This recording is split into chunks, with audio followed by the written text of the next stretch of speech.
The collector's box. I'm not really sure how to start this.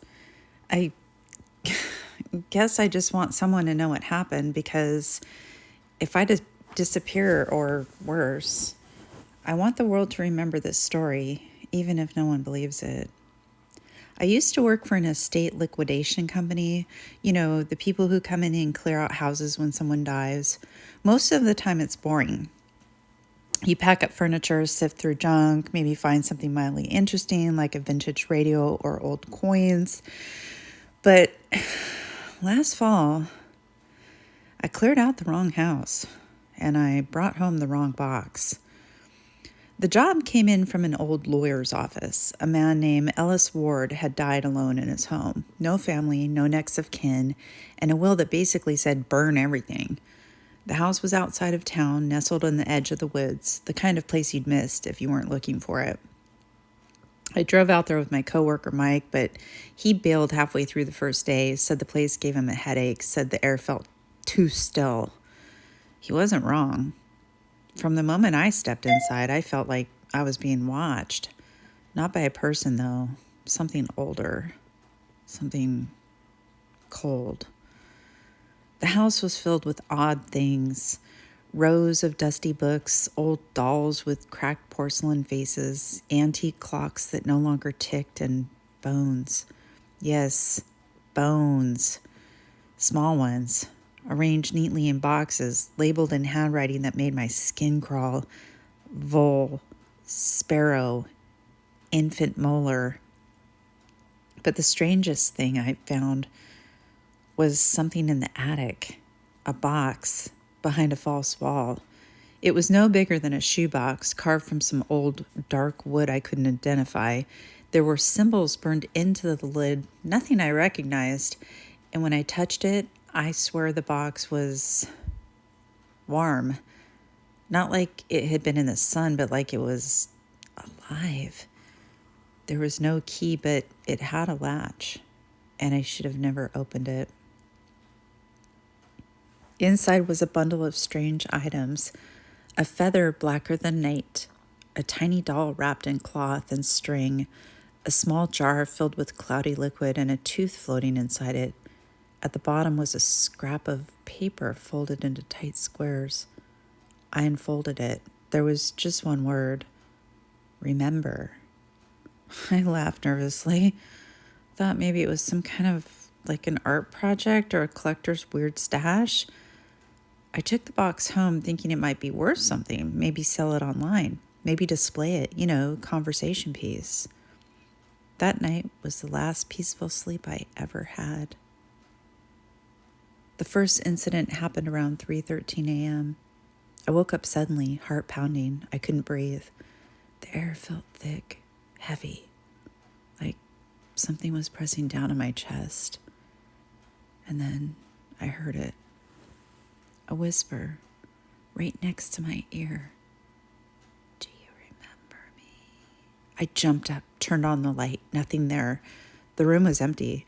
The box sat on my desk, closed, silent. I told myself it was sleep paralysis. I had read about that, hallucinations, dreams mixed with waking, but every night after that it got worse. The shadows in my room began to move, not like they were moving, they were. They'd stretch and reach, crawl along the walls. Sometimes I'd see shapes in them, long fingers, twisted faces, mouths too wide.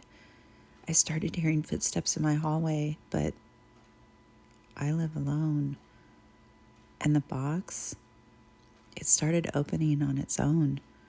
I'd wake up and the lid would be off, the contents neatly placed in a circle on the floor like someone or something was performing a ritual. I recorded it one night, left my phone camera running. What I saw still haunts me. Around 2:59 a.m., the box began to shake, gently at first, then violently. The lid opened. The doll floated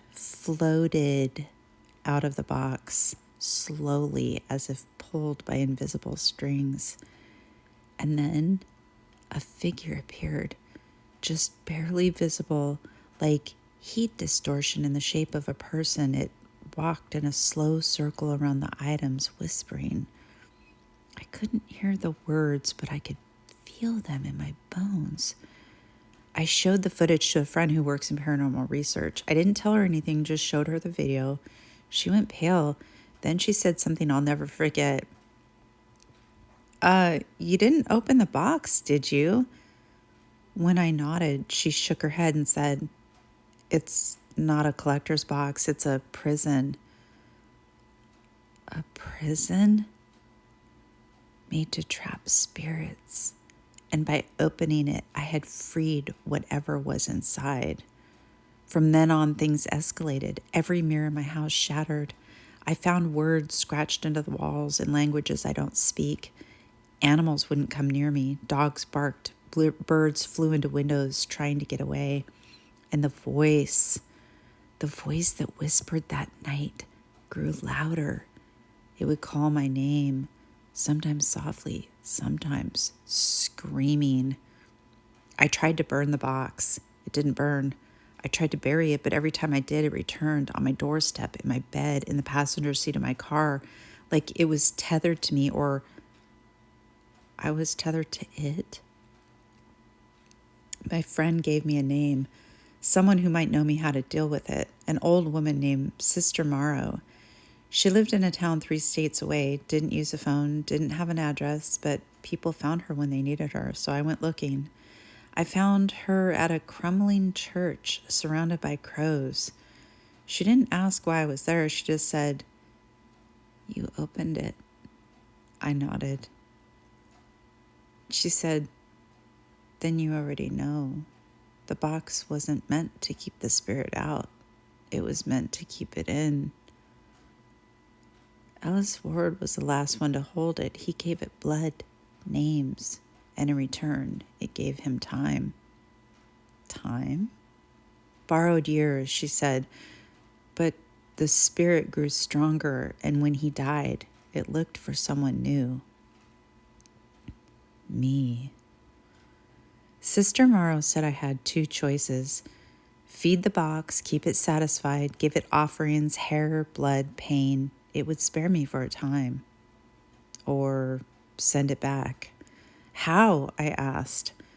She handed me a black candle, a piece of red chalk, and a book that smelled like death. "You'll know when you're ready," she said, "but if you wait too long, it won't matter." That was 3 weeks ago. Since then, I've tried to do the ritual in the book 3 times. Each time something stops me, a knock at the door, a scream in the hallway, or worse, my own voice calling from the other room, even though I'm standing still. Last night, I saw myself in the mirror, not a reflection, another me, smiling, whispering, "You belong to the box now." I don't know how much longer I have. The shadows are always moving now, even in daylight. I can't sleep, I can't think. And the box, it's always open now, always watching. If you ever find something like it, an old box carved with symbols, filled with strange items, don't open it, don't touch it. And above all, don't listen to the voice, because it knows your name. It never lets go. The end. Thank you guys for joining me again for another spooky short story. I hope you enjoyed it. Please hit like and subscribe. And as always, my friends, loves